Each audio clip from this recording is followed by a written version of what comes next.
की हालेलुया। परमेश्वर का वचन। यूहन्ना ने उससे कहा, गुरुवर, हमने किसी को अपना नाम लेकर अबदूतों को निकालते देखा और हमने उसे रोकने की चेष्टा की, क्योंकि वह हमारे साथ नहीं चलता। परंतु ईसा ने उत्तर दिया, उसे मत रोको, क्योंकि कोई ऐसा नहीं जो मेरा नाम लेकर चमत्कार दिखाए और बाद में मेरी निंदा करे। जो हमारे विरुद्ध नहीं है वह हमारे साथ ही है।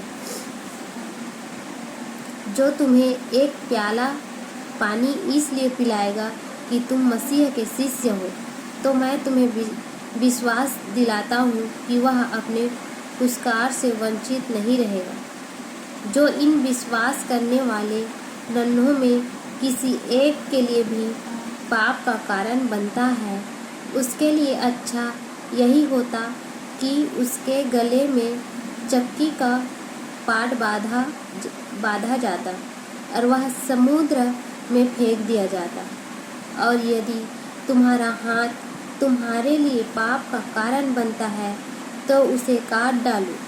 अच्छा यही है कि तुम लूले होकर ही जीवन में प्रवेश करो, किंतु दोनों हाथों के रहते नरक की ना बुझने वाली आग में ना डाले जाओ। और यदि तुम्हारा पैर तुम्हारे लिए पाप का कारण बनता है तो उसे काट डालो। अच्छा यही है कि तुम लंगड़े होकर ही जीवन में प्रवेश करो, किंतु दोनों पैरों के रहते नरक में ना डाले जाओ। और यदि तुम्हारी आँख तुम्हारे लिए पाप का कारण बनती है तो उसे निकाल दो।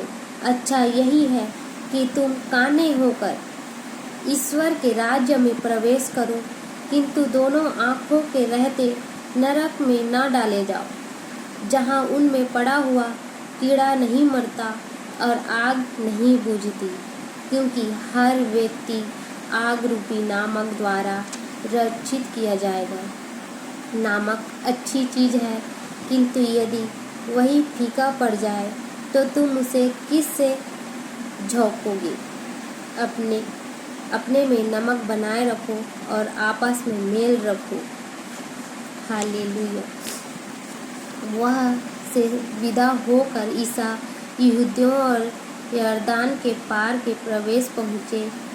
एक विशाल जन समूह फिर उसके पास एकत्र हो गया और वे अपनी आदत के अनुसार लोगों को शिक्षा देते रहे। फरीसी ईसा के पास आए और उनकी परीक्षा लेते हुए उन्होंने यह प्रश्न किया, क्या अपनी पत्नी को परित्याग करना पुरुष के लिए उचित है? ईसा ने उन्हें उत्तर दिया, मूसा ने तुम्हें क्या आदेश दिया? उन्होंने कहा, मूसा ने तो त्याग पत्र लिखकर पत्नी का परित्याग करने की अनुमति दी। ईसा ने उनसे कहा, उन्होंने तुम्हारे हृदय की कठोरता के कारण ही यह आदेश लिखा, किंतु सृष्टि के प्रारंभ से ही ईश्वर ने उन्हें नर नारी बनाया। इस कारण पुरुष अपने माता पिता को छोड़ेगा और दोनों एक शरीर हो जाएंगे। इस तरह अब वे दो नहीं बल्कि एक शरीर हैं। इसलिए जिससे ईश्वर ने जोड़ा है उसे मनुष्य अलग नहीं करे।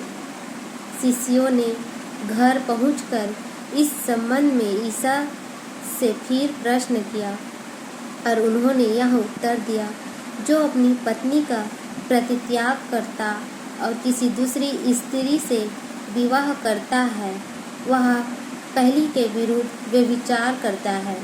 और यदि पत्नी अपने पति का परित्याग करती है और किसी दूसरे पुरुष से विवाह करती है तो वह व्यभिचार करती है। हालेलुया।